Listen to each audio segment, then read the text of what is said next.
In small-town Kansas, a 67-year-old widow was about to face the fight of her life. What started as quiet morning routines took a shocking turn when her late husband's children arrived, demanding she leave immediately. Eleanor Mae Hartwell wasn't your typical grieving widow. For 32 years, she had been a patient librarian and stepmother, known for seeing through people's facades. When they cruelly declared she had nothing to offer, Eleanor had no idea she was about to uncover a devastating secret. Her husband's hidden documents would reveal the ultimate protection. What began as attempted theft would become a stunning power reversal that shook the entire community. Before we jump back in, tell us where you're tuning in from, and if this story touches you, make sure you're subscribed, because tomorrow, I've saved something extra special for you. The morning light filtered through the lace curtains of the farmhouse kitchen, casting delicate patterns across the worn oak table where Eleanor Mae Hartwell sat with her coffee.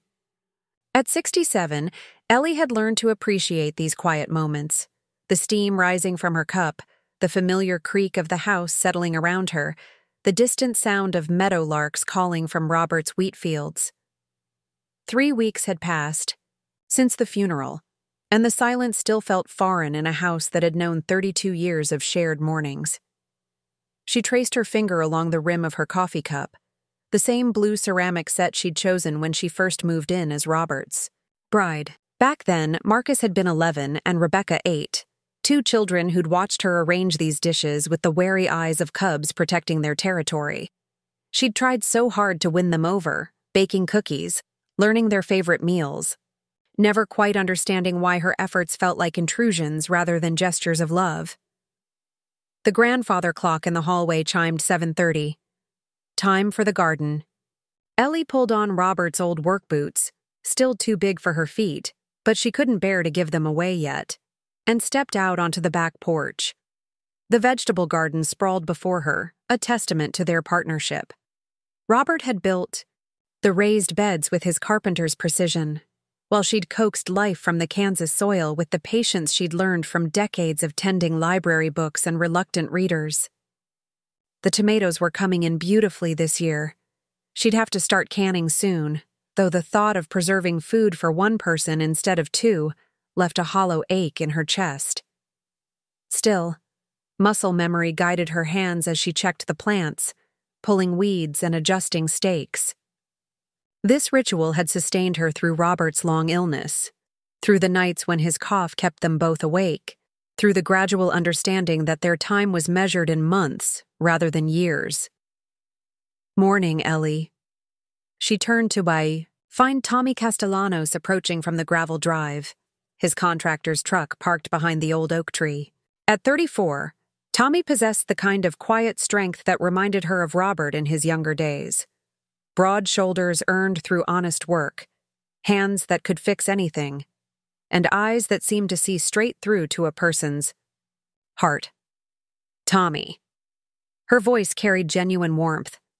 "You don't need to keep checking on me every day. Maybe I like the company." He hefted 2 grocery bags from his truck bed. "Mrs. Patterson at the store mentioned you hadn't been in this week." Ellie felt heat rise in her cheeks. She'd been avoiding town, unable to face another well-meaning conversation about moving somewhere more manageable or considering assisted living. As if losing Robert had somehow diminished her capacity to live independently in the home they'd built together. "I've been managing just fine," she said, though she accepted the bags gratefully. "I know you have." Tommy's tone held no judgment, only understanding. "Thought maybe we could have coffee while I check that loose board on the porch steps." They settled on the porch swing Robert had hung 15 years ago, their knees almost touching in the confined space. Tommy had been widowed himself 5 years back, his young wife taken by cancer just as they'd started planning for children. Since Robert's death, his visits had become more frequent, his offers of help less casual. Ellie sensed something shifting between them, fragile as morning frost but warming with possibility. "Rebecca called yesterday," she mentioned, testing the waters of conversation. Tommy's expression tightened almost imperceptibly. She coming for a visit? She and Marcus both. Today, actually. Ellie watched Tommy's face, noting how his jaw set at the mention of Robert's children. They said they want to help me sort through things. The silence stretched long enough for a red-winged blackbird to land on the porch railing, cock its head at them, and fly away again. Ellie, Tommy said carefully, you know if you need anything. The sound of tires on gravel interrupted him. A silver SUV with Colorado plates pulled up next to Tommy's truck, followed by a sleek sedan. Ellie's stomach tightened as Marcus emerged from the SUV, his expensive casual clothes at odds with the rural setting. At 43, he carried himself with the aggressive confidence of a man accustomed to getting his way. Rebecca stepped out of the sedan, her marketing executive Polish intact even in jeans and a blazer. Hello, Ellie. Marcus's smile seemed practiced, the kind he probably used on clients. Hope we're not interrupting anything important. Of course not. Ellie rose from the swing, Tommy following suit.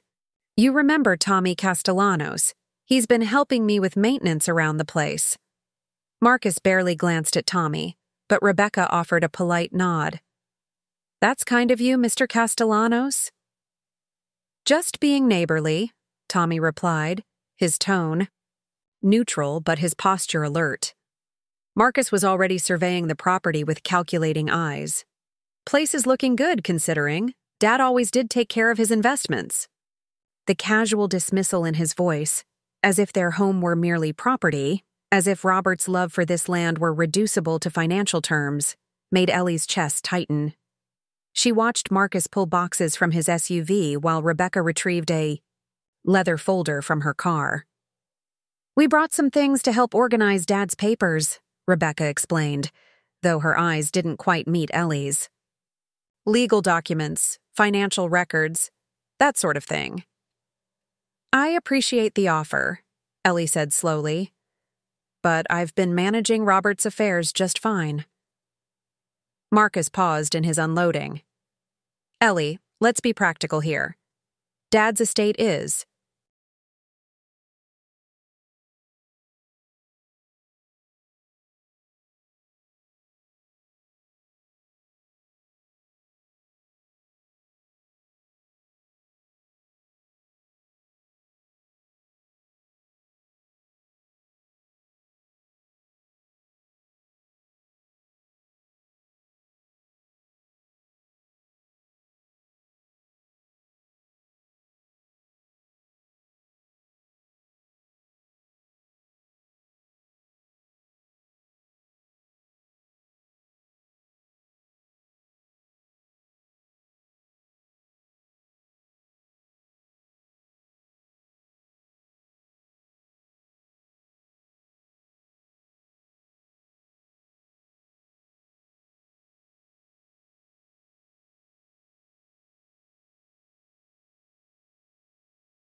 I trusted him to.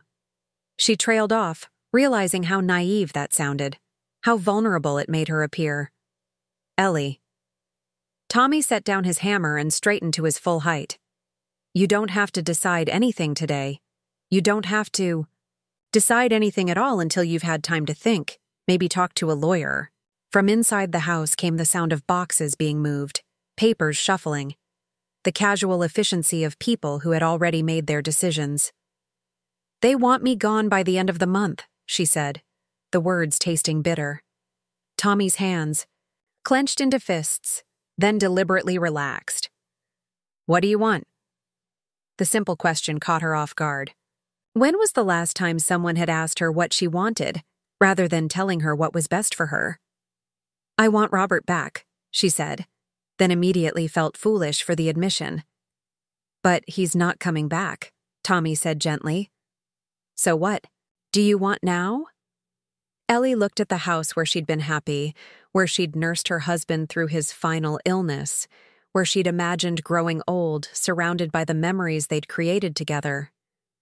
Then she looked at Tommy, solid, patient Tommy, who fixed things that were broken and asked what she wanted instead of telling her what she needed. I want to stay home, she said firmly. Then we'll figure out how to make that happen. As if summoned by their conversation, Marcus appeared on the porch. Ellie, we need to finish discussing the arrangements. Tommy, I'm sure you have other work to get to. The dismissal was clear, but Tommy didn't move. Instead, he looked at Ellie. Would you like me to stay? He asked. Before she could answer, Marcus spoke again. This is family business, private. Then treat her like family, Tommy replied evenly. The tension stretched taut between the two men. Finally, Marcus stepped back with an expression of barely controlled irritation. Fine, but this conversation is happening one way or another. As they returned to the kitchen, Ellie felt something shift inside her, a stirring of the strength she'd once possessed as a young librarian facing down book-banning committees and budget-cutting boards. That woman had been diplomatic, but immovable when defending what mattered to her. Perhaps she wasn't entirely gone. The afternoon wore on with Marcus and Rebecca laying out their plans with increasing authority. They'd already contacted a realtor. They'd researched assisted living facilities. They'd calculated what the property would sell for in the current market. Every detail had been decided except for Ellie's cooperation. You're being emotional about this, Marcus said finally, his patience clearly worn thin. It's understandable, given your loss. But you need to think practically. I am thinking practically, Ellie replied, though her voice shook slightly. This is my home. It was your home, Rebecca corrected gently, while you were married to Dad. But now… She didn't finish the sentence, but its implications hung in the air like smoke from a dying fire. As evening approached, Marcus and Rebecca made it clear they intended to stay overnight. In their childhood bedrooms, they said, as if Ellie were the guest in her own house. Preparing and narrating this story took us a lot of time, so if you are enjoying it, subscribe to our channel. It means a lot to us.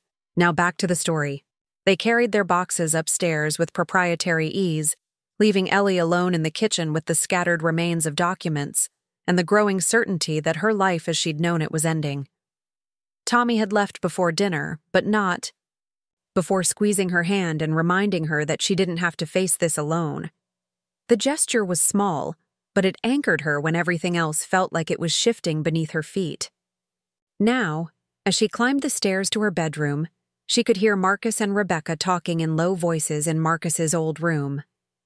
Their words were indistinct, but their tone was that of people dividing assets rather than mourning a father or considering a stepmother's feelings. Ellie closed her bedroom door, Robert's and her bedroom door, and sat heavily on the edge of the bed they'd shared for 32 years. The house felt different with Marcus and Rebecca in it, as if their presence had altered its fundamental character. What had been her sanctuary now felt invaded, occupied by people who saw her as an obstacle to be managed rather than a person with rights and feelings. She pulled Robert's pillow to her chest, breathing in the faint scent of his aftershave that still lingered in the fabric. Tomorrow would bring another day of pressure, more discussions of her best interests that seemed to have nothing to do with her actual interests at all. But tonight, in the darkness of her bedroom, Eleanor Mae Hartwell made a decision that would change everything. She would not be managed, she would not be dismissed, and she would not be driven from the home she'd loved and tended for more than half her adult life. She didn't yet know how she would fight this battle, but she knew she would fight it. Robert had always said she was stronger than she gave herself credit for.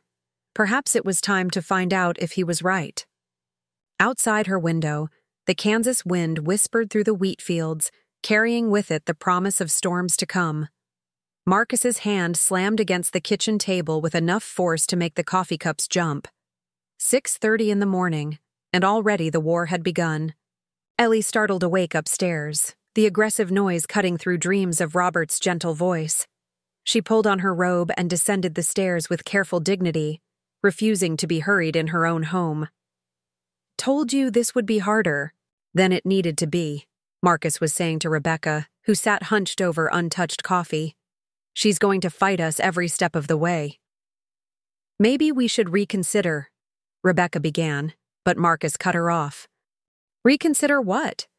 Letting her live here forever? She's 67 years old. What happens when she falls? We'll be liable for everything." Ellie paused at the doorway. They were talking about her as if she were a problem to solve rather than a person with feelings. "Good morning," she said quietly. Both siblings turned with expressions suggesting they'd forgotten she lived here. Marcus recovered first, arranging his features into what he thought was a reassuring smile. "Morning, Ellie. Hope we didn't wake you." She moved to the her coffee pot in her kitchen, and poured herself a cup with steadier hands than she felt. "The realtor wants to list the property by next week," Rebecca said uncomfortably. "You've already contacted a realtor." Ellie tasted something bitter in the words. "We have to be practical," Marcus said with condescending patience. "Properties like this don't sell overnight. There's clearing out 30 years of accumulated stuff, repairs, staging."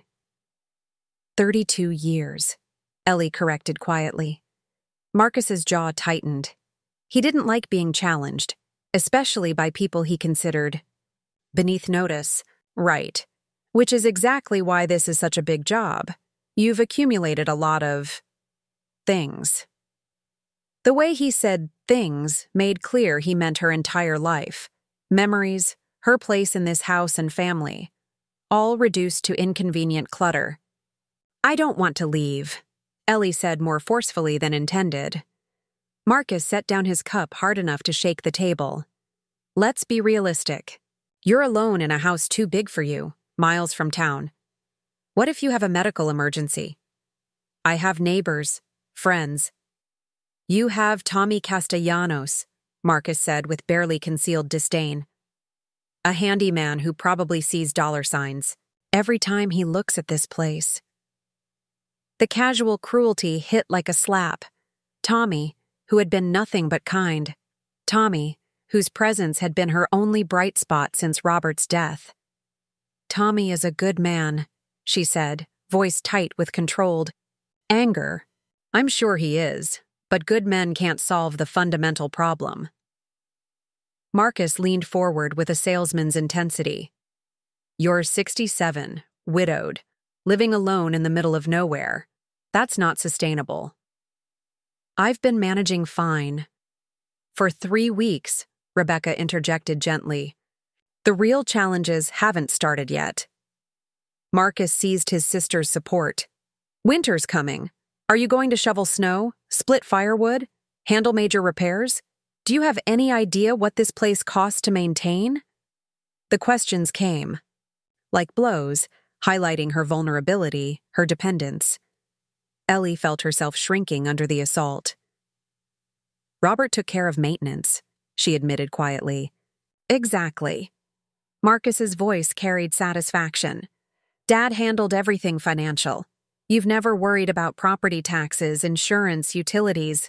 You don't even know the monthly expenses, do you? The shame burned. She didn't know.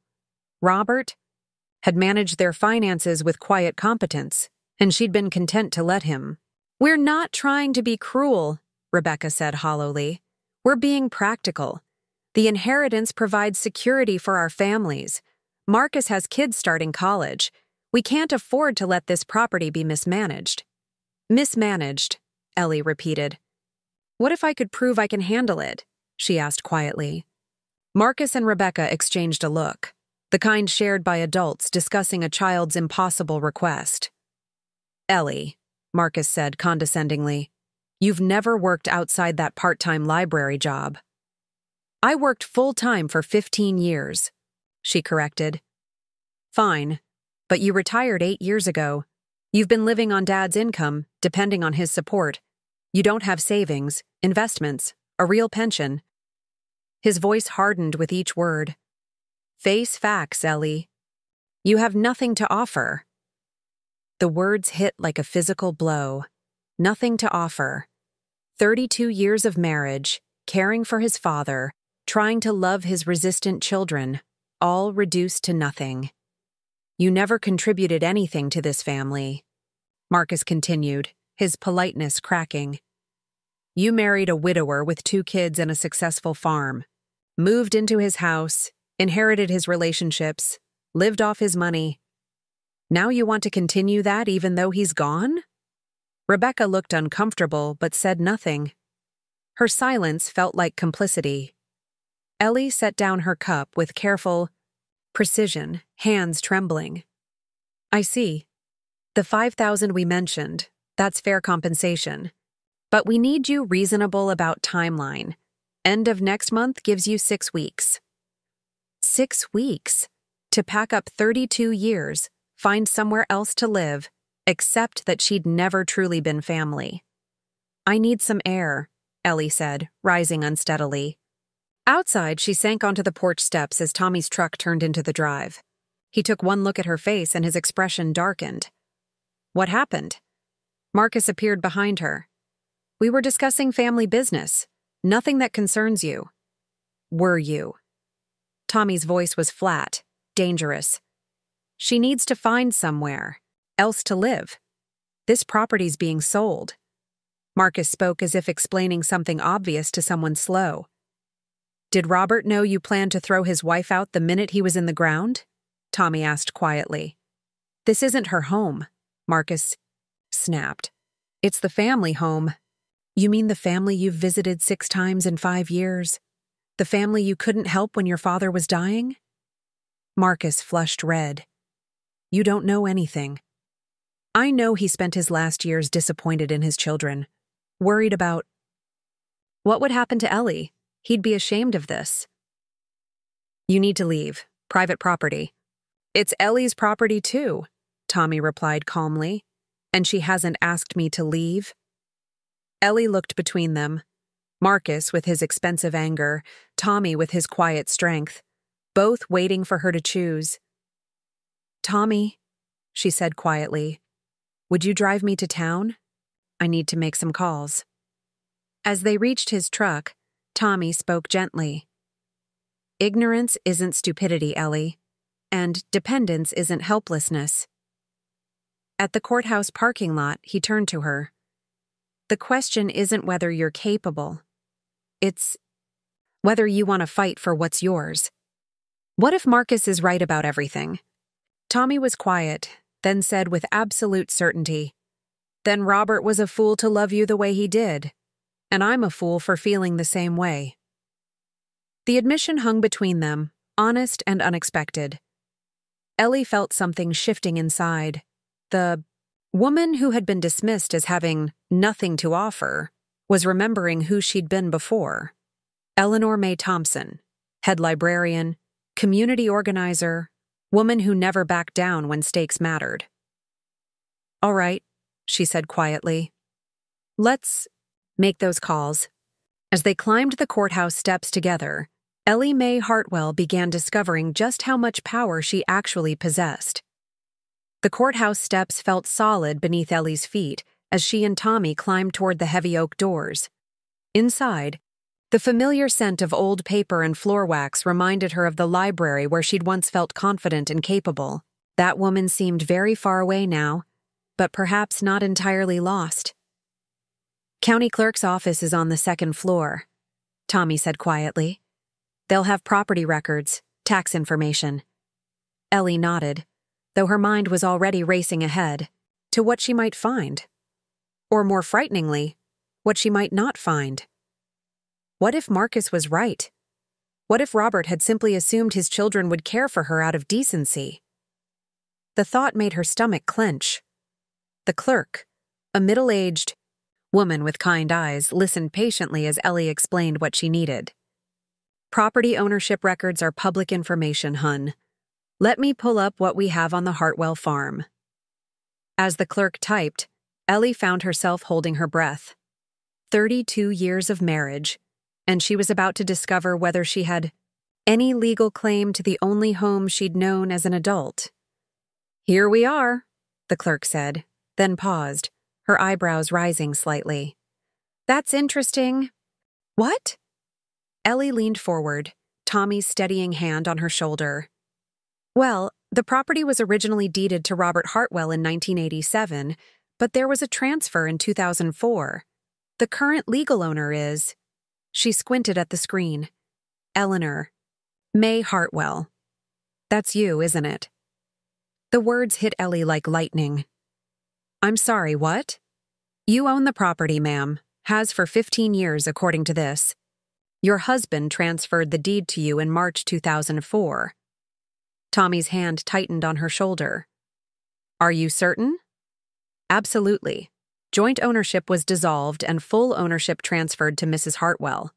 It's all legal and properly filed." Ellie's legs felt weak. March 2004. She remembered that month.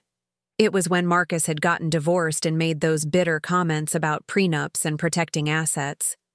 When Rebecca had started her new job and complained about ungrateful stepchildren at family gatherings. When Robert had become unusually quiet and spent long hours in his study. "Could I get a copy of those records?" she asked, her voice barely steady. "Of course. That'll be $5 for certified copies." As they waited for the documents, Tommy spoke quietly. "Did you know? Did Robert ever mention this?" Ellie shook her head, overwhelmed. "Never. Not once. Why would he keep this secret?" But even as she asked, part of her was beginning to understand. Robert had seen his children's true nature long before she had. He'd heard Marcus's casual cruelty, witnessed Rebecca's uncomfortable silence. He'd protected her the only way he knew how, legally, quietly, without fanfare or confrontation. The drive home passed in stunned silence. Ellie clutched the certified documents like a lifeline, her mind reeling. She owned the house. She owned the land. She owned everything Marcus and Rebecca were trying to take from her. At home, Marcus and Rebecca's rental cars were gone. A note on the kitchen table in Marcus's aggressive handwriting read, "Gone to see the realtor. Back this evening. To finalize arrangements." Finalize arrangements, as if her consent were merely a formality. "They're in for a surprise," Tommy said grimly, reading over her shoulder. But Ellie was already moving toward Robert's study, the documents clutched in her hand. If he'd hidden this from her, what else might he have kept secret? What other protections had her careful, loving husband put in place? The study was exactly as Robert had left it, papers stacked with methodical precision, books organized by subject, his reading glasses still folded on the desk blotter. Ellie had barely entered this room since his death, too overwhelmed by memories. Now she approached his desk with purpose. The first drawer yielded bank statements, utility bills, routine correspondence. But in the bottom drawer, behind a row of farming journals, she found a leather portfolio marked EMH, her initials. Inside were documents she'd never seen, copies of the property transfer, updated insurance policies listing her as primary beneficiary, and bank account statements showing her name added to every account. But it was the letter paper-clipped to the front that made her breath catch. Robert's familiar handwriting, dated just 6 months before his death. My dearest Ellie, if you're reading this, then I'm gone, and my children are behaving exactly as I feared they would. I pray I'm wrong, but I've learned to prepare for the worst where Marcus and Rebecca are concerned.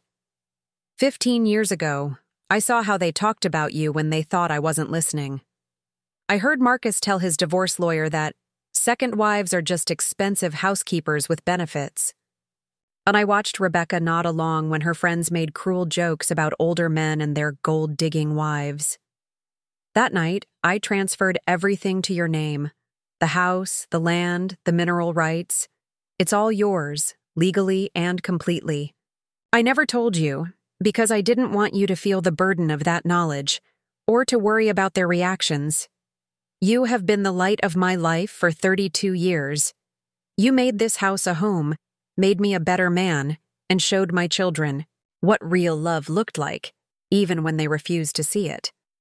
You contributed everything that mattered. Don't let them convince you otherwise. Don't let them make you small. The safety deposit box key is taped under the bottom drawer. Box 247 at First National. Everything you need is there. I love you. My dear one, fight for what's ours. Robert. Ellie sank into Robert's chair, the letter blurring through her tears. He'd known. He'd seen his children's true nature and protected her from it. All those years of trying to win their approval, of feeling like an outsider in her own family, and Robert had been quietly, legally, ensuring her security. She found the key exactly where he'd said it would be, taped to the drawer's underside. Her hands were steadier now as she examined the other documents in the portfolio. Updated wills, insurance policies, even a letter to his attorney instructing that all papers be sent to Ellie directly, not to his children. The sound of car doors slamming in the driveway interrupted her thoughts. Marcus and Rebecca were back, probably ready to pressure her into signing whatever papers the realtor had prepared. But Eleanor Mae Hartwell was no longer the overwhelmed widow they'd left that morning. She was a property owner, a woman who'd been loved enough to be protected, and someone who finally understood her own worth. She gathered the documents calmly, methodically, the way she'd once organized card catalogs and research materials, every paper that proved her ownership, every legal document that established her rights. The scared woman who'd been told she had nothing to offer was gone. In her place stood the woman Robert had always known her to be, someone worth fighting for. The front door opened with the familiar creak she'd been meaning to have Tommy oil. Marcus's voice carried from the kitchen, confident and commanding. Ellie, we need to talk. The realtor has some papers for you to sign. She smiled, smoothing Robert's letter carefully before placing it back in the portfolio. Let them come. Let them make their demands and ultimatums. Let them reveal exactly who they were when they thought they held all the power. Because they were about to learn a very expensive lesson about underestimating the woman their father had loved enough to protect. Marcus's footsteps approached the study door, and Ellie Mae Hartwell prepared to change the course of this battle forever. Marcus's footsteps approached the study door with the confident stride of a man who believed he held all the cards. Ellie remained seated behind Robert's desk, the leather portfolio closed before her, her hands folded with the calm of someone who had just discovered the true rules of the game. There you are, Marcus said, appearing in the doorway with Rebecca, close behind. Both carried folders thick with documents, their expressions mixing impatience with barely concealed irritation. We've been looking for you. I've been right here, Ellie replied evenly. In my husband's study, in my house. Something in her tone made Marcus pause. The defeated woman they'd left that morning was gone, replaced by someone who sat straighter, spoke clearer, looked them directly in the eye. Right. Well, we've had a productive meeting with the realtor. Marcus stepped into the room, claiming space with the casual arrogance of someone accustomed to being in charge. The market's strong, and with some minor improvements, we can list at $450, maybe $475. $475,000, Rebecca added, her voice carrying what she probably thought was reassuring enthusiasm. For a property this size, that's excellent. Ellie nodded thoughtfully. And you've already decided how to divide that money? Well, obviously the estate, Marcus began, then stopped. Something in Ellie's calm attention was unsettling him. Why? I'm curious about your assumptions, Ellie said, opening the portfolio with deliberate care. You seem very confident about your legal position. Marcus's eyes narrowed as he focused on the documents she was arranging. What's that? These are property records from the county courthouse, Ellie said, her voice carrying the professional tone she'd once used when explaining research procedures to confused patrons. Very interesting reading. Rebecca stepped closer, her marketing-trained instincts apparently sensing a shift in the presentation's tone. Ellie, what are you getting at? I'm getting at the fact that you've both made a fundamental error in your planning. Ellie lifted the certified property deed, holding it where they could see the official seal. This house doesn't belong to Robert's estate. It belongs to me. The silence that followed was profound. Marcus stared at the document as if it were written in a foreign language, while Rebecca's face went through a series of expressions: confusion, disbelief, dawning comprehension. That's impossible, Marcus said finally. Dad bought this place in the 80s. It's been in the family for decades. It was in the family, Ellie corrected, until March 15, 2004, when your father transferred full ownership to me, legally, completely, and irrevocably. She handed him the deed. Marcus snatched it with shaking hands, his eyes scanning the legal language, searching for loopholes or errors that weren't there. This can't be right, he stammered. Why would he do this? Rebecca moved to read over her brother's shoulder, her face pale. Ellie, I don't understand. If you owned the house, why didn't you say something yesterday? Why let us think? Because I didn't know, Ellie said simply. Your father never told me. I discovered it this morning when I decided to learn about my own financial situation, something you convinced me I was too ignorant to understand. Marcus looked up from the deed, his face flushed with angry confusion. He couldn't have done this without telling you. You had to sign papers, appear before notaries. I signed many papers over the years, Ellie said calmly. Insurance updates, bank account changes, what I thought were routine spousal financial matters. Your father handled our legal affairs, and I trusted him completely. She paused, letting that sink in. Apparently, his trust in his children was more limited. The accusation hung in the air like smoke. Rebecca sank into the chair across from the desk, the legal reality beginning to penetrate her shock. But the will, she said weakly. Dad's will leaves the estate to Marcus and me. The estate, yes, Ellie agreed. What's left of it after the house and land were removed 15 years ago. I believe that amounts to his truck, some farm equipment, and about $12,000 in checking accounts. Marcus was scanning the deed frantically, looking for escape clauses. There has to be something wrong with this. Fraud, coercion, undue influence. Are you suggesting I manipulated your father into protecting me from exactly the kind of behavior you've displayed over the past 2 days? Ellie's voice carried a steel edge that made both siblings freeze. That's an interesting theory. The study door opened quietly, and Tommy appeared with coffee on a tray. His timing was perfect. He'd clearly been listening from the kitchen, waiting for the right moment to provide backup. Thought you might need refreshments, he said, setting the tray on a side table. His eyes took in the scene. Marcus clutching legal documents with desperate intensity, Rebecca looking stunned, and Ellie sitting behind the desk like a queen holding court. "Tommy," Marcus said, his voice sharp with renewed anger. "I suppose you knew about this?" "I knew Robert was a smart man who loved his wife," Tommy replied evenly.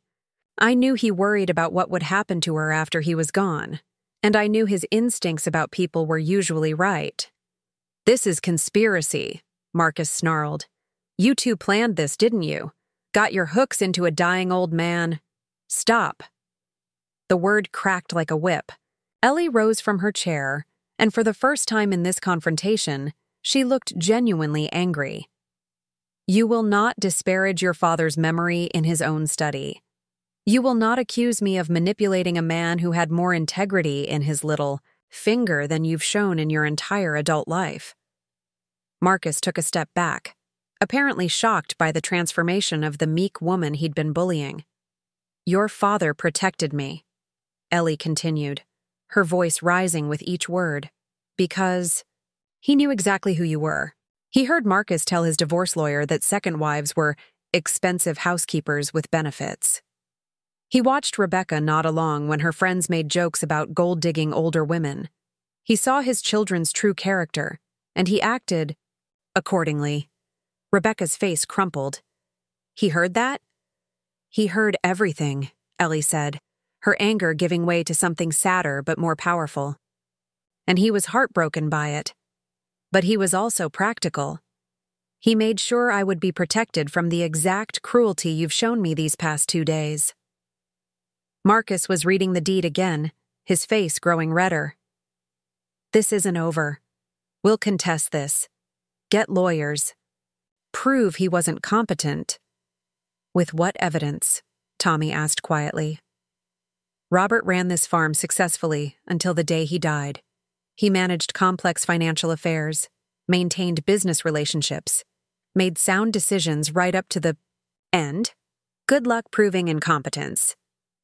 And while you're researching legal challenges," Ellie added, returning to her seat with renewed composure, "you might want to consider that I now own the property you've been living in for the past 2 days without permission. Technically, you're trespassing." The threat was delivered with librarian politeness, but its implications were clear. Marcus and Rebecca were no longer the inheritors dividing assets. They were unwelcome guests who could be asked to leave at any time. Rebecca spoke first, her voice small and uncertain. "Ellie, I'm sorry. I had no idea Dad felt that way about what we said. We never meant—" "You meant every word," Ellie replied, not unkindly, but without false comfort. "The question now is what you intend to do about it." Marcus was still staring at the deed as if he could will it out of existence. His dreams of financial salvation, his plans to solve his money problems with inherited property, were evaporating before his eyes. "This changes everything," he said finally. "Yes," Ellie agreed. "It does." The woman who had been told she had nothing to offer was now the sole owner of a $500,000 property, protected by a husband's love that had transcended death itself. The balance of power hadn't shifted. It had completely reversed. And Marcus and Rebecca were about to learn what their father had always known. Eleanor Mae Hartwell was much stronger than anyone had ever given her credit for. The silence in Robert's study stretched until Marcus finally crumpled the deed in his fist, his face twisted with rage and desperation. "This isn't over," he snarled, storming toward the door. "We'll fight this. There are laws about elder abuse, financial manipulation. There are also laws about threatening property owners," Tommy said quietly, stepping into Marcus's path. "Maybe you should think carefully about your next words." Marcus pushed past him, Rebecca trailing behind with tears streaming down her face. The front door slammed hard enough to rattle the windows, followed by the aggressive roar of engines, as both cars peeled out of the driveway. Ellie sank back into Robert's chair, suddenly exhausted. The adrenaline that had carried her through the confrontation was ebbing, leaving her shaky and overwhelmed. "You did it," Tommy said softly, approaching the desk. You stood up to them. I had Robert's protection, she replied, smoothing the crumpled deed Marcus had thrown on the floor. But they're right about one thing. This isn't over. Marcus, we'll find lawyers, try to challenge everything. Then we need to get you legal help too. 2 hours later, they sat in the cramped office of Sarah Mitchell, a young attorney with legal aid who specialized in elder law. Sarah's eyes widened as she reviewed the documents. Mrs. Hartwell, this is ironclad, she said, her voice carrying professional admiration. Your husband created an absolutely bulletproof ownership transfer. The timing, the documentation, the proper filing, it's legally unassailable. But what about Marcus's threats? Claims of manipulation? Sarah shook her head. To prove undue influence, they'd need evidence your husband was mentally incompetent or coerced. Given his successful business operations right up to his death, that's nearly impossible. Plus, the transfer happened 15 years ago, not during his final illness. Relief flooded through Ellie. So the house is truly mine? Completely. But more than that? Sarah leaned forward with growing excitement. This case could set important precedents for protecting elderly spouses from financial abuse by adult children. Would you be willing to let me document this for other attorneys handling similar cases? Ellie thought of other widows facing the same predatory behavior, the same casual dismissal of their worth and contributions. Yes, if it helps others. That evening, as Tommy repaired the porch railing Marcus had damaged in his fury, Ellie called Rebecca. Her stepdaughter answered on the first ring, her voice thick with tears. Ellie, I'm so sorry. I never wanted— I know, Ellie said gently. You're not Marcus. You never were. But I stood by and let him say those terrible things. I was so focused on college expenses and our financial stress that I forgot you were grieving too. Your father loved you, Rebecca. He was disappointed, but he never stopped loving either of you. There was a long pause. The things he heard us say. I'm ashamed. We sounded so cruel. You have a chance to be different now, Ellie said.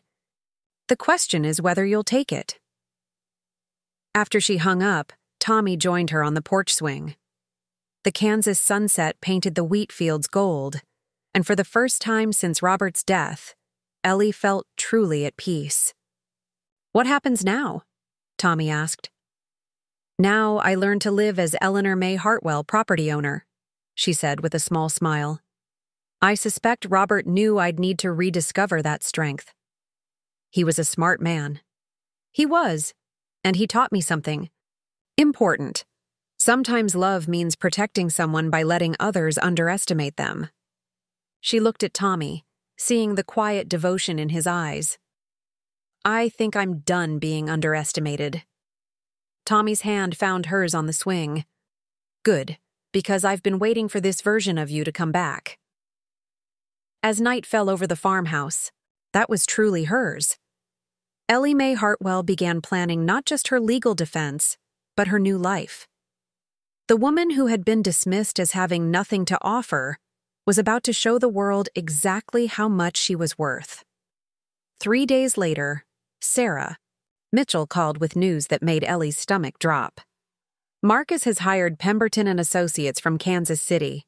They're expensive, aggressive, and they've filed a formal challenge claiming undue influence and diminished capacity. Ellie gripped the phone tighter. What does that mean? It means we go to court. They're demanding a full mental competency, evaluation of your husband's state during the property transfer, financial records dating back 20 years, and testimony from anyone who witnessed his decision-making process. But you said the case was ironclad. It is, but Marcus is throwing everything at the wall, hoping something sticks. The good news is, Judge Patricia Moreno is presiding. She has a reputation for seeing through frivolous elder abuse claims. That afternoon, as Tommy worked in the garden, a black luxury sedan pulled into the driveway. Marcus emerged wearing an expensive suit, followed by a sharp-faced man in his 50s carrying a briefcase. "Mrs. Hartwell," the stranger called out, his voice carrying courtroom authority. "I'm James Pemberton, representing Marcus Hartwell.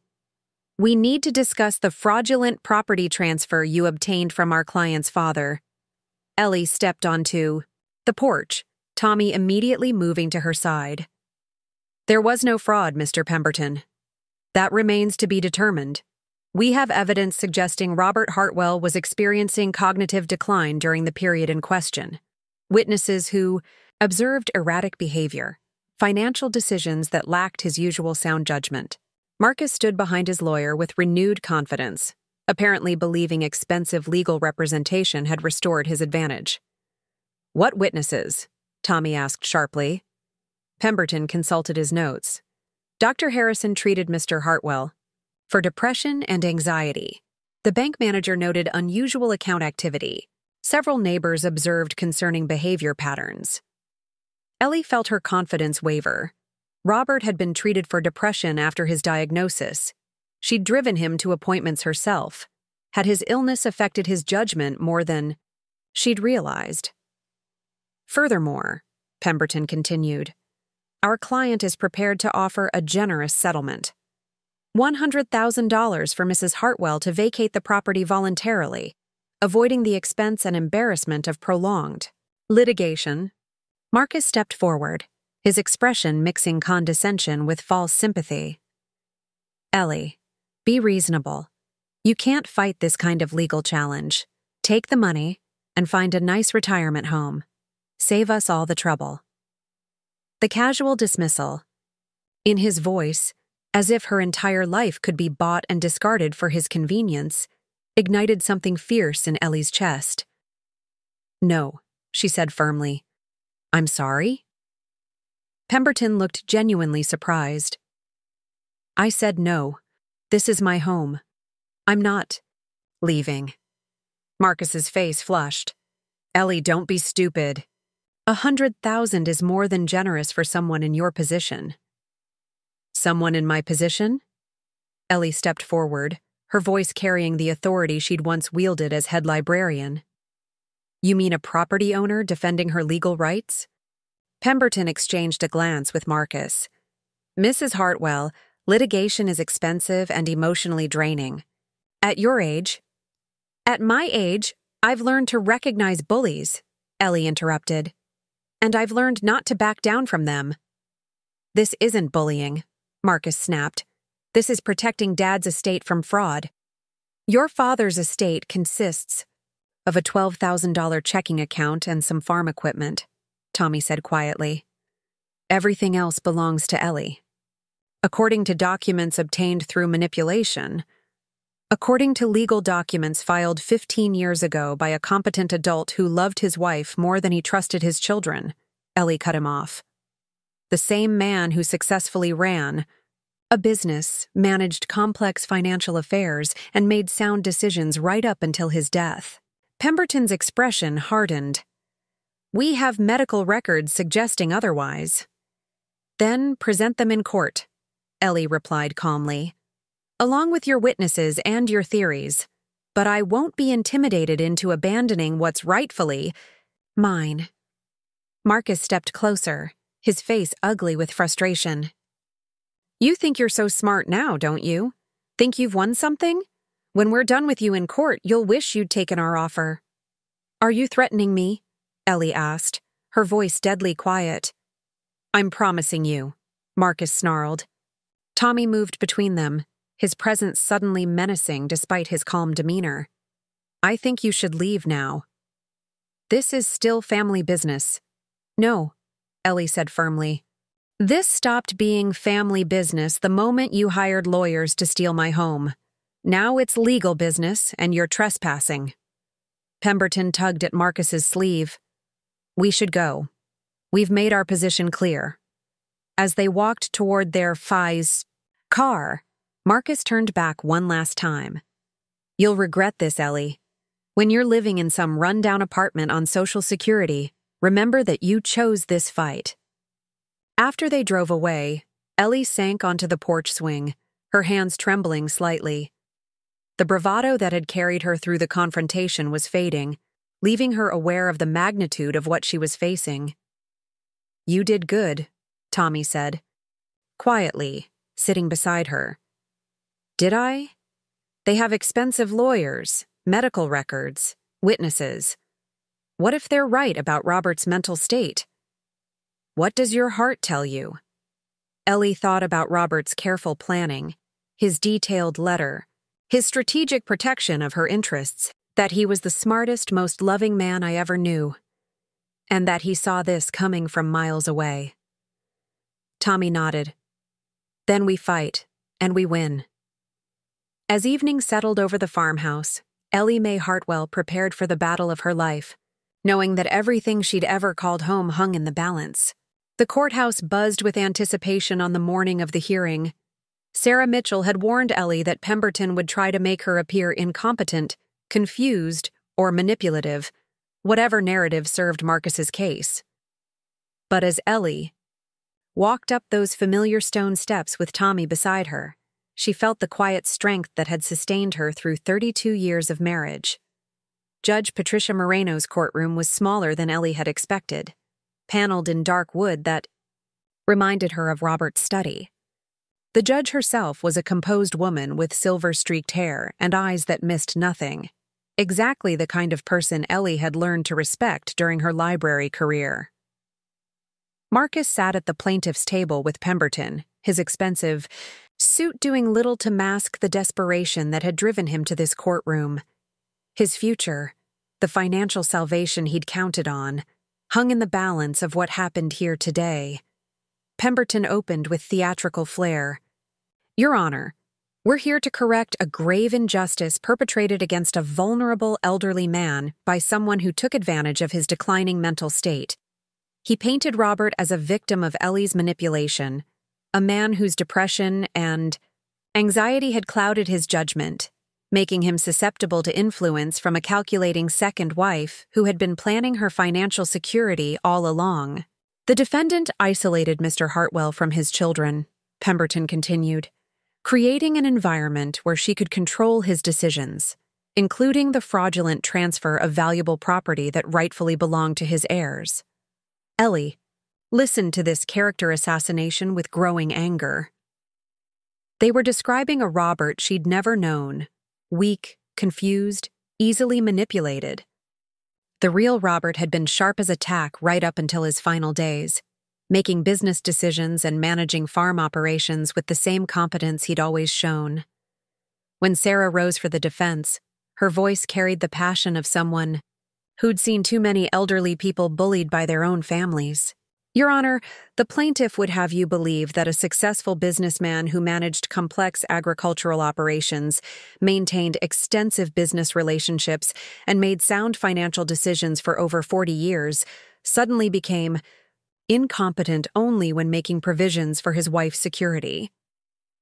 Sarah presented the evidence methodically, Robert's business records showing continued competent management, testimony from his banker confirming his mental acuity during transactions, and medical records that showed depression treatment, but no cognitive impairment. Then came the witnesses. Dr. Harrison, Robert's physician, testified that while Robert had been treated for depression following his terminal diagnosis, his cognitive function remained completely intact. Mr. Hartwell was one of my most informed patients. He asked intelligent questions, understood his prognosis completely, and made rational decisions about his care. Frank Morrison from the bank took the stand next. Mr. Hartwell came in personally to handle the property transfer.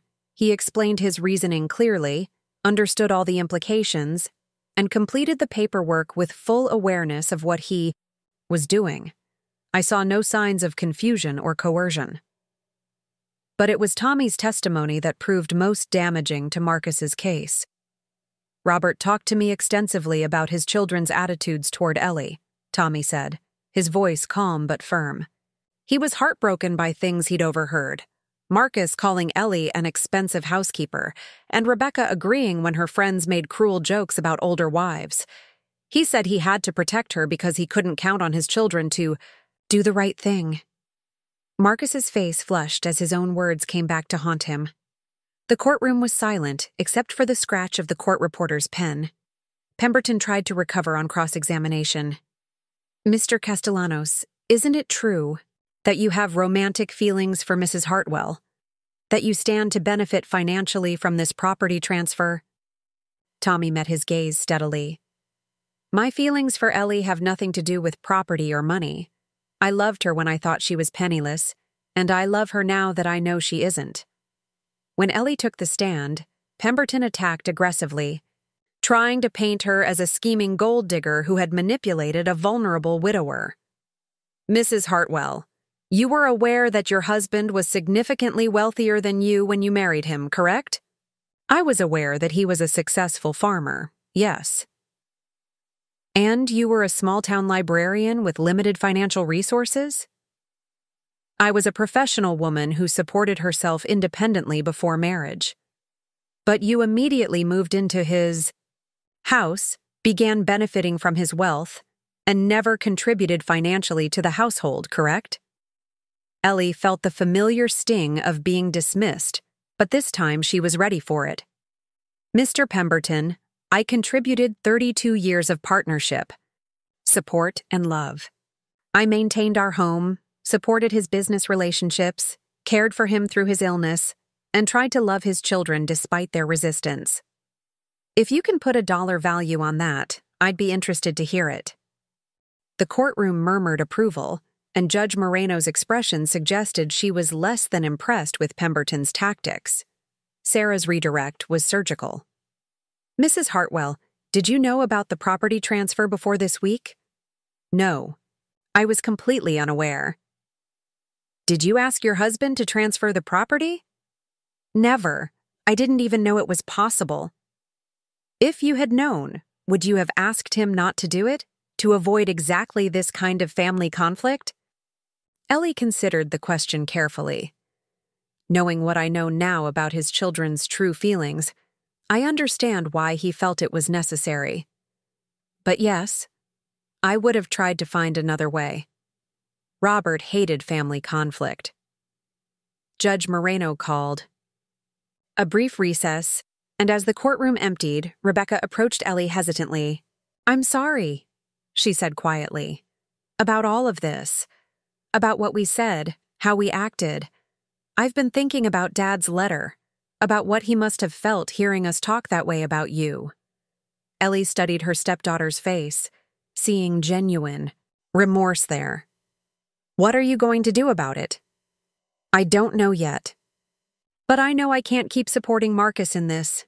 It's wrong, and Dad would be ashamed of us." When court reconvened, Pemberton made his closing argument with diminished energy. The medical evidence he'd promised hadn't materialized. The witnesses to cognitive decline had failed to appear. His case had devolved into character assassination and unfounded speculation. Sarah's closing was powerful in its simplicity. "Your Honor, this case represents exactly the kind of family predation that property laws are designed to prevent." A loving husband made legal provisions to protect his wife from his children's greed, and those children are now trying to use the courts to accomplish what they couldn't achieve through manipulation and intimidation. Judge Moreno deliberated for only 20 minutes. When she returned, her expression was stern. "The plaintiff has failed to present any credible evidence of cognitive impairment, undue influence, or fraud. The property transfer was legal, properly executed, and reflects the sound judgment of a competent adult protecting his spouse's interests. The challenge is dismissed." The gavel fell with finality, and Ellie felt 30 pounds of weight lift from her shoulders. Marcus stormed out without a word, but Rebecca lingered, her face streaked with tears. Outside the courthouse, Sarah was jubilant. This sets an important precedent for protecting elderly spouses. Other attorneys will be able to cite this case when defending similar situations. As they walked to Tommy's truck, Ellie realized that winning the legal battle was only the beginning. She'd proven she owned the property, but now she had to prove she could manage it, live independently, and build a new life from the ashes of her old one. The woman who had been told she had nothing to offer was about to discover just how much she was truly worth. That evening, alone in Robert's study with the court documents declaring her victory, Ellie finally allowed herself to read his complete journals. Page after page revealed the depth of his heartbreak as he watched his children's true nature emerge over the years. Marcus called today asking for another loan. When I suggested he budget better, he said, "Easy for you to say. You've got Ellie to handle everything while you make money, as if she were my employee rather than my partner." Rebecca's friends were here for dinner. Heard them in the kitchen joking about Daddy's little gold digger, while Ellie served them pie she'd baked from scratch. She pretended not to notice, but I saw her hands shake. The entries painted a picture of a man torn between love for his children and protecting his wife. But the final entry, dated just weeks before his death, brought tears to her eyes. Ellie doesn't know about the transfer. I've carried this secret for 15 years, but seeing her care for me through this illness, never. Complaining, always gentle, I know I made the right choice.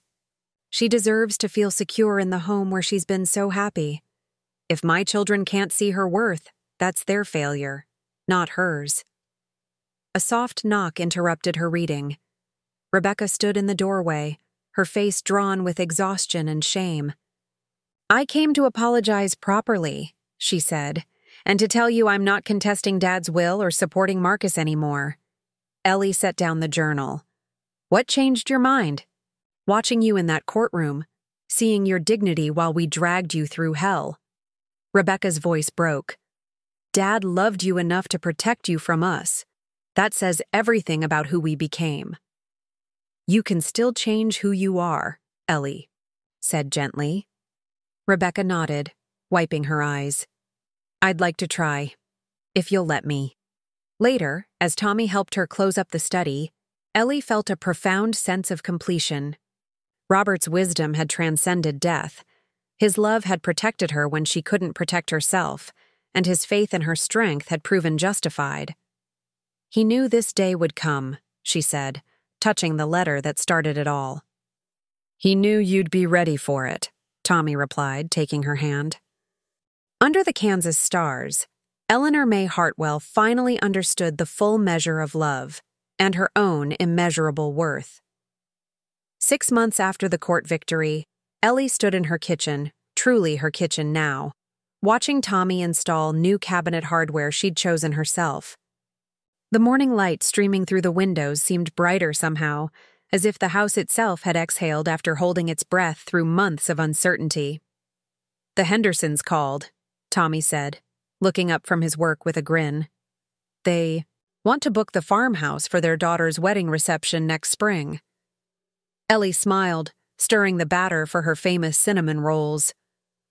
What had started as a practical decision to generate income from her property had blossomed into something more meaningful. The Hartwell Place, as the local newspaper had dubbed it, was becoming the area's premier wedding venue, with Ellie's elegant touch transforming the farmhouse and grounds into a rustic paradise. "That makes 8 bookings already," she said with satisfaction. Sarah was right. I did need to discover what I was capable of.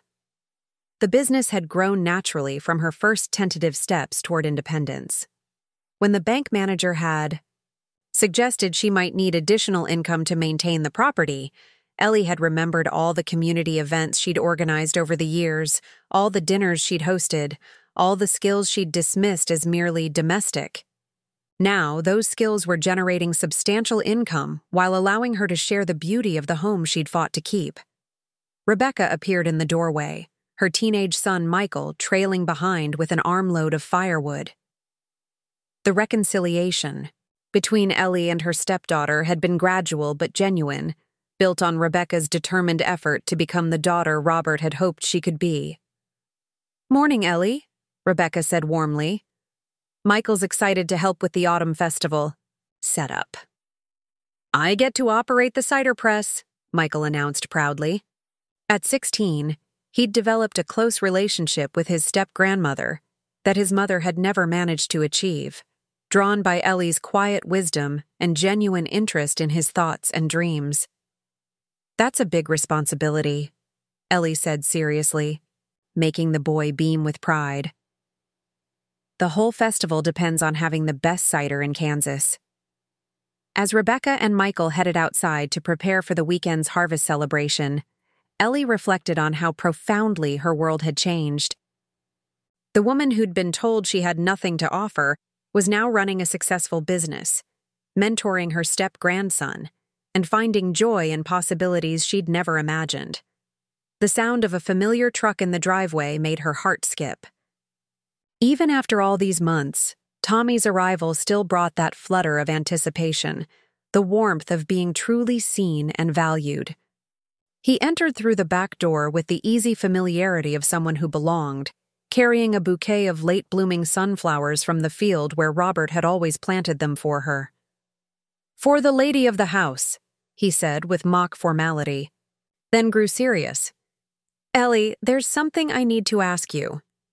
Her pulse quickened as he reached into his pocket, producing a small velvet box that made her breath catch. "I know this might seem fast," he began, his usual confidence replaced by endearing nervousness. "But I've been thinking about what Robert wrote in that letter, about love being protection and preparation. I want to spend whatever years we have left protecting each other, building something beautiful together." He dropped to one knee beside the kitchen table where she'd once sat, defeated and dismissed. "Eleanor Mae Hartwell, you are the strongest, most capable, most worthy woman I've ever known. Will you marry me?" Through happy tears, Ellie saw not just Tommy's beloved face, but the journey that had brought them both here. Through loss and discovery, through battles fought and won, through the hard-earned understanding that love at any age was worth fighting for. "Yes," she whispered, then louder, "Yes, absolutely yes." As he slipped the ring onto her finger, she marveled at how much her hands had changed. Once they'd trembled with uncertainty and fear. Now they were steady, confident, marked by the work of building a new life on her own terms. The kitchen door burst open as Rebecca and Michael returned, their faces lighting up at the scene before them. "About time," Rebecca said with a laugh, hugging them both. "Dad would be so happy."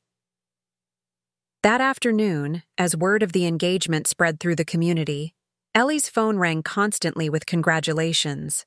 Sarah Mitchell called to share news that 3 more attorneys had successfully used the Hartwell precedent to protect elderly clients from family exploitation. "You've become something of a legend in elder law circles," Sarah laughed.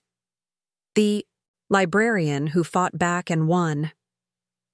As evening approached, Ellie walked through the rooms of her house, past the study where she'd discovered her strength, through the kitchen where she'd faced her worst fears, out to the porch where she'd first stood up to Marcus's bullying.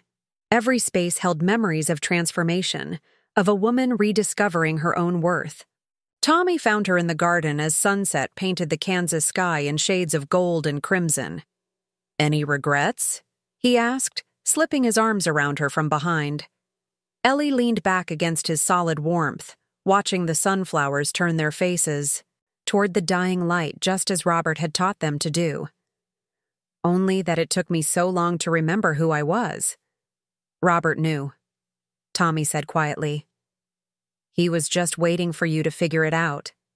As night settled over the farmhouse that was now truly home, Eleanor Mae Hartwell, successful businesswoman, legal precedent setter, beloved step-grandmother, and bride-to-be, began planning not just a wedding, but a future filled with possibilities she was finally brave enough to embrace.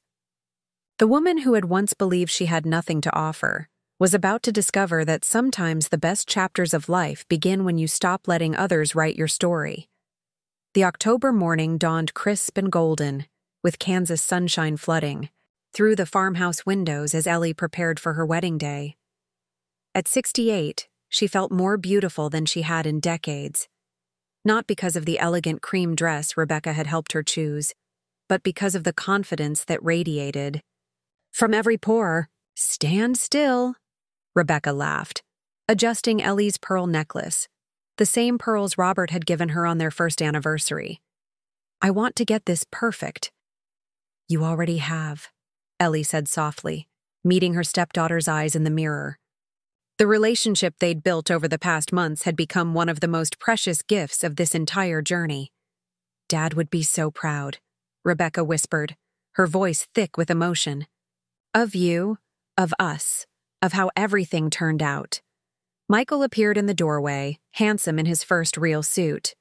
"The guests are arriving, Grandma Ellie. Tommy's pacing like a caged bear." Ellie laughed, her heart full. "Tell him I'll be right." "Down." Through the bedroom window, she could see the backyard transformed. White chairs arranged in neat rows, the arbor Tommy had built draped with late-season roses and golden wheat stalks. The same garden where she'd once knelt in despair was now the setting for her new beginning. The guest list told the story of her transformation. Sarah Mitchell sat in the front row, having become both legal counsel and dear friend. Judge Patricia Moreno had come from the city, bringing news that the Hartwell case was being taught in law schools as a landmark in elder protection. Frank Morrison from the bank was there with his wife, along with what seemed like half the county. But it was the absence that spoke loudest. Marcus had been invited. Rebecca had insisted on that gesture of reconciliation, but his chair remained empty. Some wounds, Ellie understood now, were self-inflicted and chose to remain unhealed. As the string quartet began the processional, Ellie walked through the house one last time as Eleanor Mae Hartwell. Soon, she would be Eleanor Mae Castellanos, but this house would always be her triumph, her proof that love could transcend death, and strength could emerge from the ashes of dismissal. The kitchen where Marcus had told her she had nothing to offer now sparkled with the efficiency of a successful business. The study where she'd discovered Robert's protection held framed photos of the couples who'd been married here, testimonials to love in all its forms.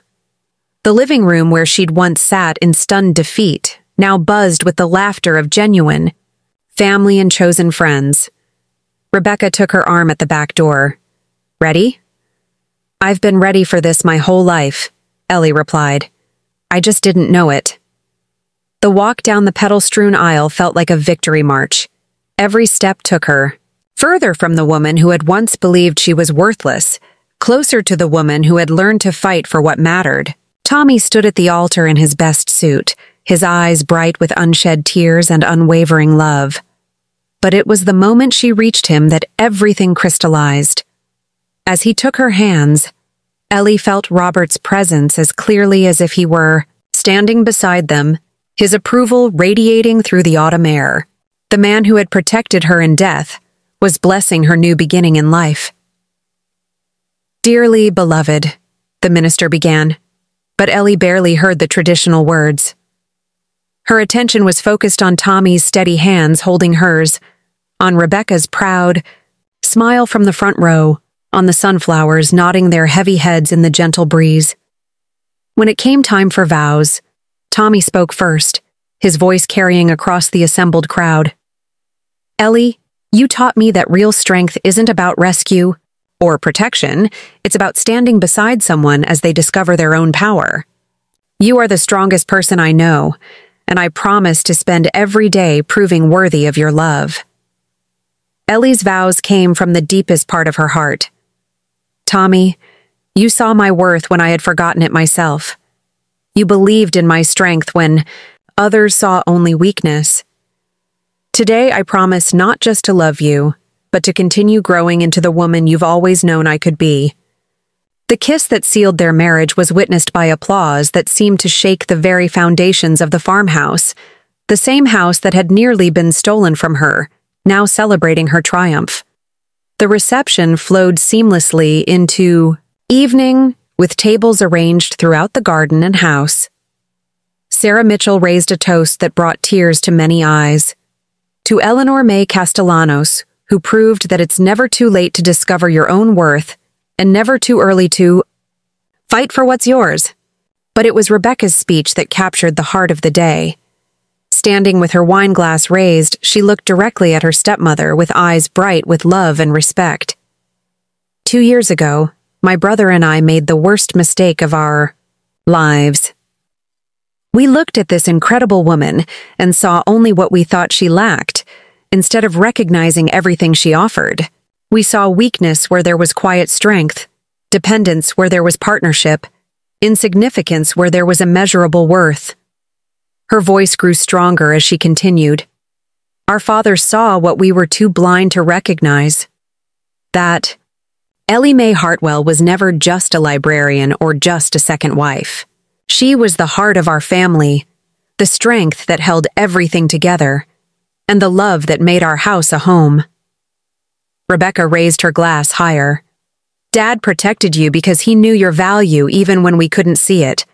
Today, we celebrate, not just your marriage to Tommy, but your victory over everyone who tried to make you believe you weren't enough. You are more than enough, Ellie. You are everything. As the sun set over the Kansas plains, painting the sky in brilliant oranges and purples, Ellie found herself standing in the same spot where she'd once knelt in despair among Robert's sunflowers. Now those same flowers formed the backdrop for her wedding photos, their faces turned toward the light just as she had learned to do. Tommy joined her, slipping his arms around her waist. Any regrets, Mrs. Castellanos? Ellie leaned into his warmth, watching their guests mingle throughout the property that was indisputably, legally, completely hers. Judge Moreno was deep, in conversation with Sarah about upcoming elder rights cases. Michael was teaching some of the younger guests how to operate the cider press. Rebecca was showing wedding photos to neighbors who had watched this entire transformation unfold. Only one, Ellie said thoughtfully. I regret that it took me 67 years to learn my own worth. Maybe that was the point, Tommy replied. Maybe you had to live long enough to accumulate all that worth before you could recognize it. As the evening wound down and guests began to depart, Ellie walked through her home one more time. The kitchen where she'd been told she had nothing to offer now bore the scars of countless successful events. The study where she'd discovered Robert's protection held thank you notes from couples whose weddings had been made perfect by her attention to detail. The bedroom where she'd once retreated in defeat was now filled with wedding gifts and the promise of shared tomorrows. Sarah Mitchell was among the last to leave, pressing a folder into Ellie's hands. 3 more cases this month, she said, with satisfaction. Elderly spouses standing up to predatory family members, all citing your precedent. You've changed more lives than you know. After the last guest departed and the cleanup was complete, Ellie and Tommy sat on the porch swing, in comfortable silence. The October air carried the scent of dying leaves and wood smoke, the eternal rhythm of Kansas seasons. What happens now? Tommy asked, echoing the question he'd posed so many months ago. Ellie considered the question, thinking of the wedding bookings that stretched into next year, the legal precedent that would protect other vulnerable spouses, the relationship with Rebecca that grew stronger each day, and the love that had given her the courage to fight for everything she held dear. Now we live, she said simply. We love each other. We build our business. We help other people discover their own strength. We prove every day that it's never too late for a new beginning. Above them, the Kansas stars wheeled in their ancient patterns, the same stars that had watched over this land for countless generations. But tonight they witnessed something special. A woman who had been dismissed, underestimated, and nearly defeated, now sitting on the porch of the home she had fought to keep, surrounded by love she had fought to find, embodying strength she had fought to recognize. Eleanor Mae Castellanos had learned the most important lesson of all, that worth isn't determined by what others think you lack, but by what you know you possess. And she possessed everything that mattered: love, home, family, purpose, and the unshakable knowledge that she would never again let anyone convince her she had nothing to offer. The woman who had been told she was nothing had become everything, to herself, to the man who loved her, to the community that celebrated her, and to the countless others who would find strength in her story. In a small Kansas farmhouse, surrounded by wheat fields and starlight, Eleanor Mae Castellanos closed her eyes and smiled, finally and completely at home in her own extraordinary life. Up next, you've got 2 more standout stories right on your screen. If this one hit the mark, you won't want to pass these up. Just click and check them out. And don't forget to subscribe and turn on the notification bell so you don't miss any upload from us.